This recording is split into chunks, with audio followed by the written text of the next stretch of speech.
Então, nessa ação penal 505, 49, 32, 38, depoimento do senhor Eberaldo de Almeida Neto. Senhor Eberaldo, o senhor foi chamado nesse processo como testemunha. Na condição de testemunha, o senhor tem um compromisso com a justiça em dizer a verdade e responder as perguntas que lhe forem feitas, certo? Sim. Eu vou adverti-lo apenas por força de lei. Se o senhor faltar com a verdade, fica sujeito a um processo, certo? Ok, certo. Dito isso, eu vou passar a palavra aqui à defesa do senhor Renato Duque, que arrolou o senhor como testemunha. Obrigado, excelência. Senhor Liberaldo, boa tarde. Boa tarde. O senhor é funcionário da Petrobras há quanto tempo? Vou fazer 31 anos agora. Nesse período, o senhor atuou na área de exploração e produção? Atuei grande parte da minha vida exploração e produção em várias áreas. O senhor teve contato com o processo que culminou na contratação da Sete Brasil para a construção das sondas? Sim, de alguma forma sim. Em 2006 eu era o gerente-geral da área submarina da Petrobras, estava lá já há 7 anos e pouco, e foi criada uma área de contratação no EIP para fazer frente aos projetos de EIP grandes que estavam vindo no momento, e eu fui chamado para ser o gerente-geral da área de contratação. E lá nessa área de contratação para EIP, a gente fazia a contratação de todos os insumos importantes para desenvolver um campo de petróleo. Então, embarcações, helicópteros, portos, aeroportos, serviços de poços, sondas de perfuração, era tudo com a gente. E eu era o gerente-geral nessa área. E a gente usava tradicionalmente contratação de sondas, né, que é o caso aí que o senhor perguntou, no mercado. A gente pagava taxa diária, fazia contratos por um determinado período. A sonda operava, a gente pagava, se não operasse, dava downtime, a gente não pagava. E usava os drilling contractors internacionais e alguns nacionais. Essa era a nossa praxe, né? Até o momento aí da... E especificamente, com relação a esse processo de contratação, o senhor teve alguma atuação direta? Sim. Na época, a nossa posição era de continuar o modo que a gente contratava, onde a gente não colocava dinheiro da empresa, a gente pagava taxa diária, e porque a gente sai do risco, né? Eu alugar alguma coisa que foi feito por outro e que é operado por outro, eu saio do risco da construção, do risco de ter captar dinheiro, já que uma sonda dessa custa, dependendo do modelo, acima de $500 milhão cada uma.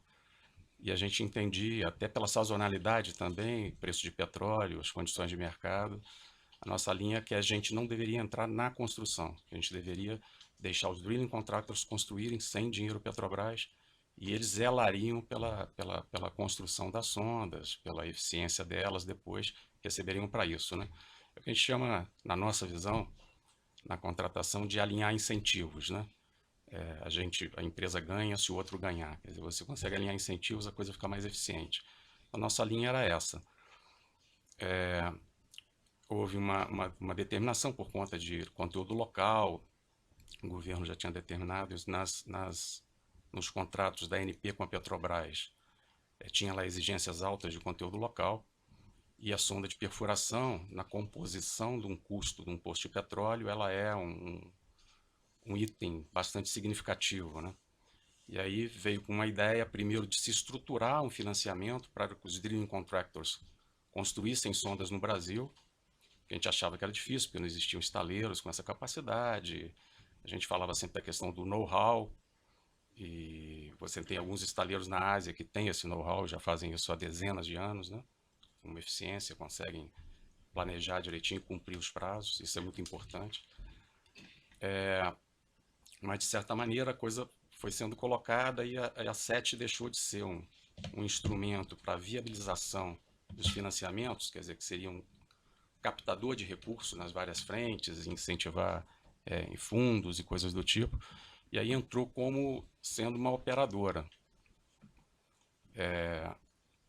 Na época, eu estava na área de contratação, como gerente geral, eu constituí a comissão para fazer a licitação. Foram 17 drilling contractors convidados, mais 6, 7, mais 2, mais 9, então 20 e poucas empresas, 26 empresas convidadas, a 7 era uma delas. Mas a gente sempre alertou que ela não tinha, a 7 Brasil não tinha track record, ela não tinha histórico de perfuração. Então aí se colocou, a diretoria colocou e aprovou que ela se casasse com algum operador para poder, de fato, ter gente com experiência para operar, né? Porque a complexidade é muito grande para se operar uma sonda de perfuração. E ao final do processo, esse processo acho que terminou lá para novembro de 2011, e a comissão recomendou a não contratação e eu referendei a não contratação. Então essa foi a minha participação. Aí houve lá colocações de um projeto que tinha que obter aquele conteúdo local, né? E aí se criou uma outra comissão aí fora da área de contratação que tocou esse processo e culminou com a contratação da Sete Brasil, mas aí já não foi mais na área de contratação. Aham. O senhor falou que a sua opinião a respeito da contratação era uma, mas havia uma divergência interna na Petrobras. Sim. Essa divergência, ela era tecnicamente fundamentada também? Olha, os argumentos eram muito políticos, né? Eram argumentos muitos que tem que fazer, porque tem que gerar emprego no Brasil. Algumas vezes eu fui interpelado, assim, de colocar, até porque a sonda ela é um instrumento fundamental, mas ela fura o poço, que é um demandador primário, quer dizer, do poço vem toda a parte de equipamento de poço, serviço de poço, interligação submarina, plataforma, transporte, refino, é toda uma cadeia que advém a partir do poço. Então, se você não tem sonda para perfurar o poço, você não tem todo o resto da cadeia. Então, eu até contra-argumentava dizendo que no restante da cadeia se geraria 100 vezes mais empregos do que no início. Foi até um argumento quando eu propus contratação de algumas sondas na diretoria. Eu tinha proposto 18 sondas, que aí construíam onde quisessem, e isso ficou parado um tempo e reduziram para 12 sondas. Essas 12 sondas foram contratadas, e inclusive por algumas empresas brasileiras, mas as empresas preferiram fazer no exterior em estaleiros que cumpriram lá o prazo e o orçamento, né, o budget. Nesse outro caso da SET já tinha obrigatoriedade de fazer no Brasil, né, para atender o tal conteúdo local. Então a questão era mais uma questão, na minha visão, uma questão econômica, uma questão empresarial. Mas os argumentos eram muito no sentido de tem que gerar emprego no Brasil, que eu concordo também, e só tem que eu acho que o viés é um pouquinho diferente. E aí você ouvia um ou outro falar que vai fazer no Brasil vai ficar caro mesmo. Tem que ser, porque se quiser fazer barato, vai fazer na Coreia. Eu cheguei a ouvir isso numa reunião. Mas assim, eram coisas que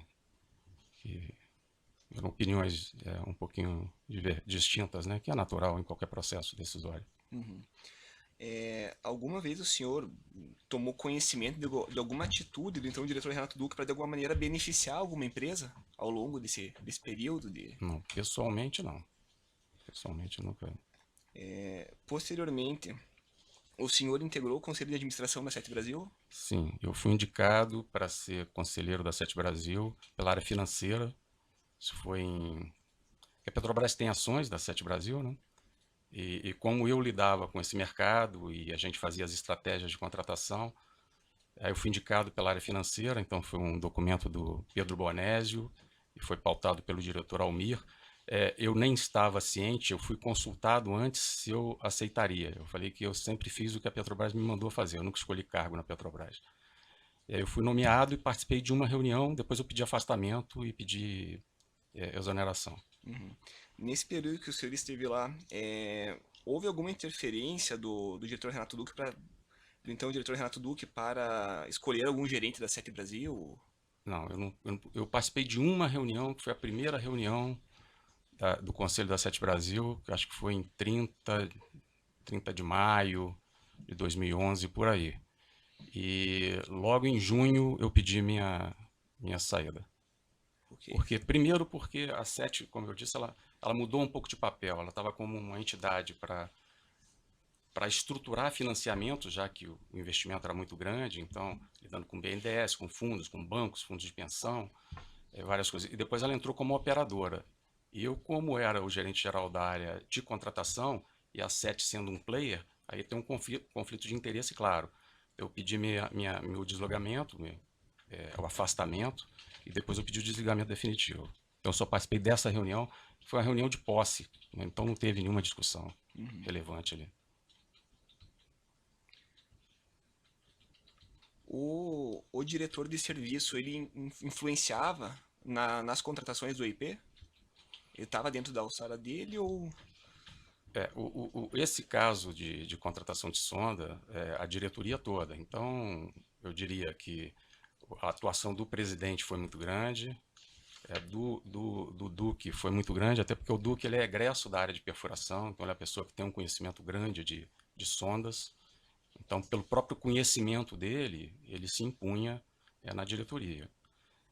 Então, apesar de ser uma contratação para a área de exploração e produção, que o diretor é o Guilherme Estrela, mas o Duque tinha tem um conhecimento superior ao do Estrela no que diz respeito à sonda. Então, é natural que ele coloque a sua opinião com mais veemência, né? Mas sozinho ele não tinha nenhum poder decisório nessa contratação. A decisão é colegiada, né? Colegiado. A decisão é sempre colegiada. Muito obrigado. Satisfeito, excelência. Outros defensores têm indagações aqui em Curitiba? Defensores em Rio de Janeiro têm perguntas? Não tem mais. Sem defensor. Perdão. Então, o Ministério Público tem indagações? Não, sem perguntas. O auxílio de acusação tem indagações? O juiz tem alguns esclarecimentos aqui. Eu não entendi muito bem. Havia uma comissão de licitação, da qual o senhor participou, pelo que o senhor me corrija se estiver errado. Uhum. E, ao final, o senhor se posicionou pela não contratação. Eu constituía lá, a comissão foi constituída pelo vulto da contratação. À época, eu indiquei um gerente ligado a mim, que eu tenho total confiança e que tem muita experiência, até mais antigo do que o da Petrobras, já está aposentado hoje. E com uma equipe também de confiança da minha indicação, com participação de outras áreas. E, obviamente, que houve muito debate dentro do grupo, mas a conclusão no relatório foi pela não contratação. E por qual motivo? Preço acima do mercado internacional e acima de uma outra contratação que havia sido feita pela área de engenharia de construção de 7 sondas no estaleiro Atlântico Sul. Certo. Então, isso está bem fundamentado no relatório. E eu, como constituidor da comissão, eu assinei pela não contratação. E aí, essa licitação foi cancelada, então, por preço excessivo? Exato. E aí se montou um grupo, aí fora da área de contratação, foi um documento pautado pelo diretor Estrela, na diretoria, colocando essa questão aí e se instaurando uma comissão de negociação com a Sete Brasil. Ela tinha feito as propostas, a gente colocou, acho que as propostas estavam bem acima do valor, e aí se instaurou um processo de negociação, e aí a área de contratação, a gente não conduziu o processo. Mas e concluiu pela contratação da Sete Brasil? Negociaram com a Sete Brasil e concluíram pela contratação. Aí foi o José Luiz Roque, que eu acho que vai te chamar, ele foi o coordenador dessa comissão. E o senhor mencionou, tinha uma outra comissão de licitação, paralelamente? Ou foi instaurada uma outra? Ou era só comissão de negociação mesmo?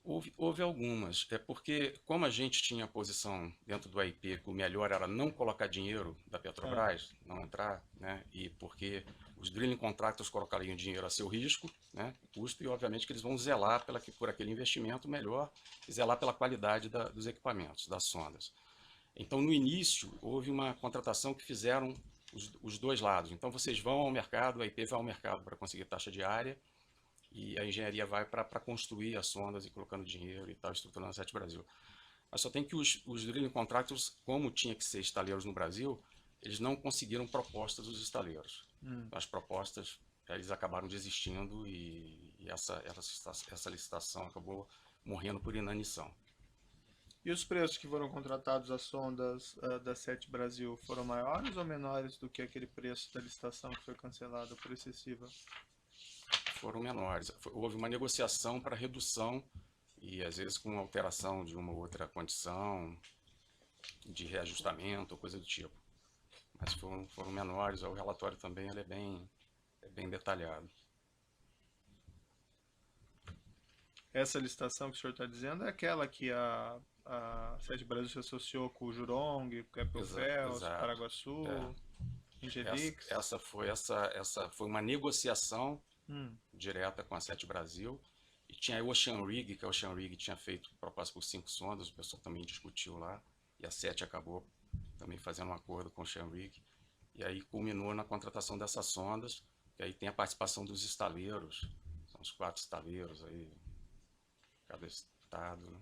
Mas isso não foi numa outra licitação? Foi nessa negociação, que não foi dentro da área de contratação que eu gerenciava, isso que eu disse, foi numa negociação direta com a Sete Brasil, que foi instaurada por aprovação da diretoria, me parece aí final de novembro, não, foi final de dezembro, acho que foi 22 ou 23 de dezembro, mas isso aí também tem os documentos. A informação que eu tenho no processo é que seria uma outra licitação.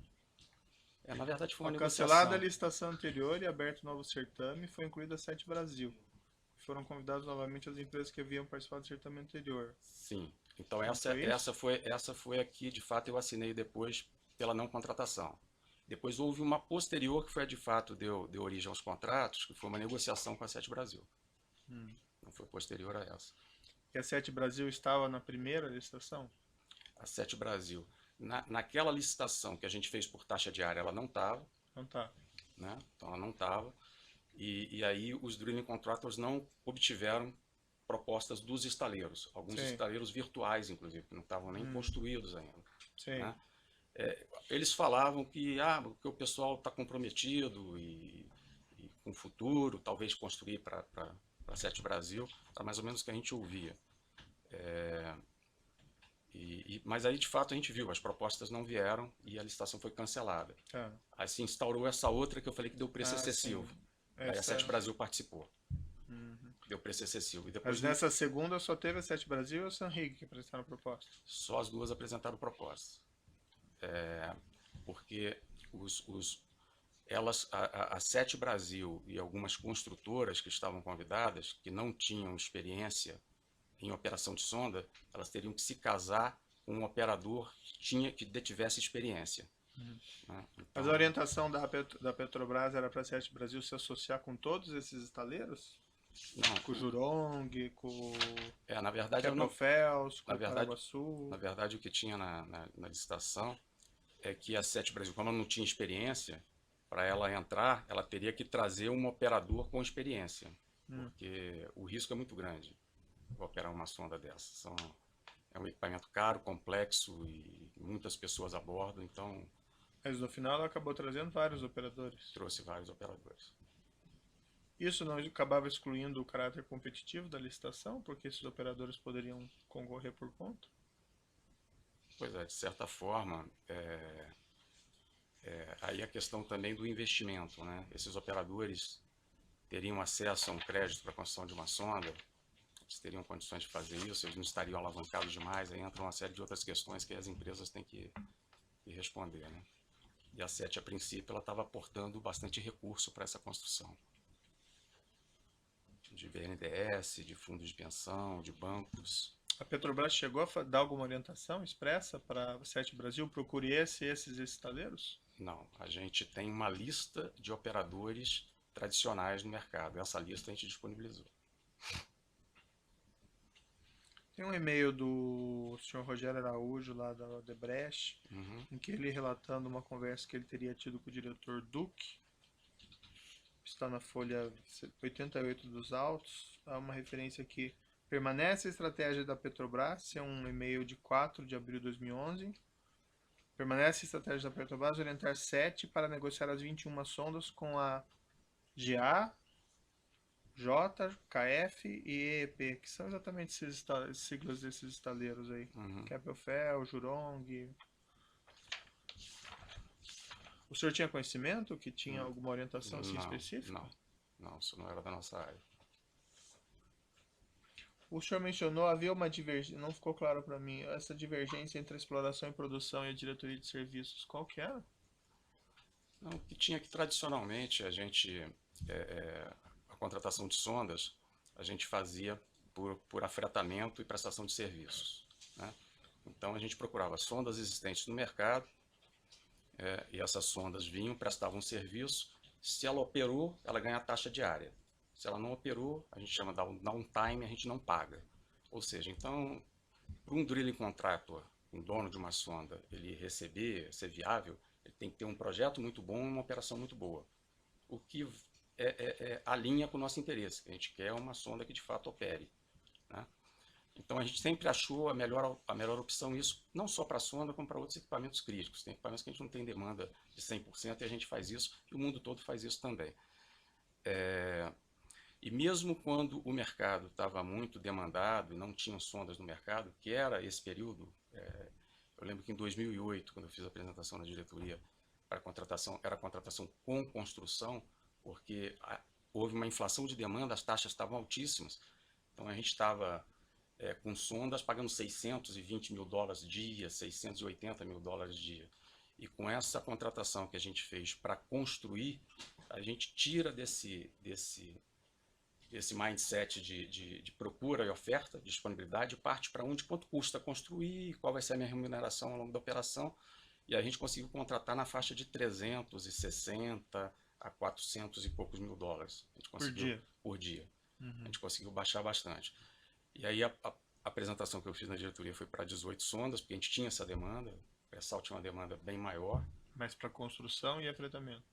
Para construção, mas quem construíam eram os donos das sondas, a gente pagaria o afretamento. Só afretamento. Mas exigia que eles construíssem sondas novas, Tá. e era para tipo molhar o mercado com sondas novas, porque senão a taxa ia só subir, e como a gente tinha uma demanda muito grande, a gente ia pagar muito caro e ia acabar inviabilizando o desenvolvimento da produção. Entendi. Então isso a gente fez, contratou essas 12, inclusive com empresas nacionais que construíram no exterior, inclusive as sondas. Então, a Debrecht construiu, Queiroz, várias empresas fizeram sondas. E a divergência com a diretoria de serviços era? Não era divergência. O pessoal achava que dava para construir no Brasil, colocando dinheiro da Petrobras, e a gente achava que não era o melhor para a companhia. Né? Essa era a posição da diretoria de serviços? Era a posição dos componentes do grupo que colocavam às vezes, e eu sabia pelos componentes do grupo que a gente lidava, né? Não sei se eu entendi, era a posição da diretoria de serviços? Eu posso dizer o seguinte, eles achavam que era viável fazer isso. Eu não sei se eram... Eles quem? O pessoal vinculado à diretoria de serviço. Achava que era Vinculado viável ao Renato fazer no Duque. Brasil. O Renato Duque era o diretor da diretoria de serviço, mas outras pessoas vinculadas também. Tá. Gerentes executivos, gerentes gerais. Então havia muita discussão, inclusive nesse grupo de contratação que a gente recomendou a não contratação, tinha membros que achavam que devia contratar e tal. Também isso era natural, a discussão. E o senhor tem conhecimento se, ou melhor, qual que a posição que prevaleceu no final? Não, a posição que prevaleceu ao final, depois da negociação, foi a construção no Brasil, né? O senhor tem conhecimento se houve alguma influência política do governo federal para que fosse assumida essa posição? Eu não posso assegurar, né? Não posso assegurar que eu não participei, mas ouvi alguma coisa do tipo em reuniões, isso aí a gente ouvia de certa maneira que havia um interesse. Até na própria reunião da diretoria de apresentação, quando apresentei a contratação de 18, houve uma certa reação dos diretores e do presidente, que eram muitas sondas e que fatalmente seriam feitas fora do Brasil e que seria um problema para se explicar. Ele se reduziu para 12 sondas. Então isso aí eu ouvi. Essas 12 foram contratadas no modelo que o senhor propôs? Foram contratadas no modelo que a gente propôs em 2008. E qual que ficou a taxa diária dessa mesmo? Ficou de 360 e poucos mil a 400 e pouquinho. A gente fez uma linha de corte em 420, mas contratou abaixo. E a taxa diária da que foi contratada no outro modelo, quanto que ficou, o senhor se recorda? Eram superiores a 500 mil dólares, mas aí também tem toda a questão do timing também, e aí o pessoal fez as comparações. Esse modelo que o senhor propôs, desculpe minha ignorância perguntar isso, mas diminui o risco da Petrobras ou não? Sim. Sim, diminui. Não eram mais questões de juízo. Pode interromper, Graça.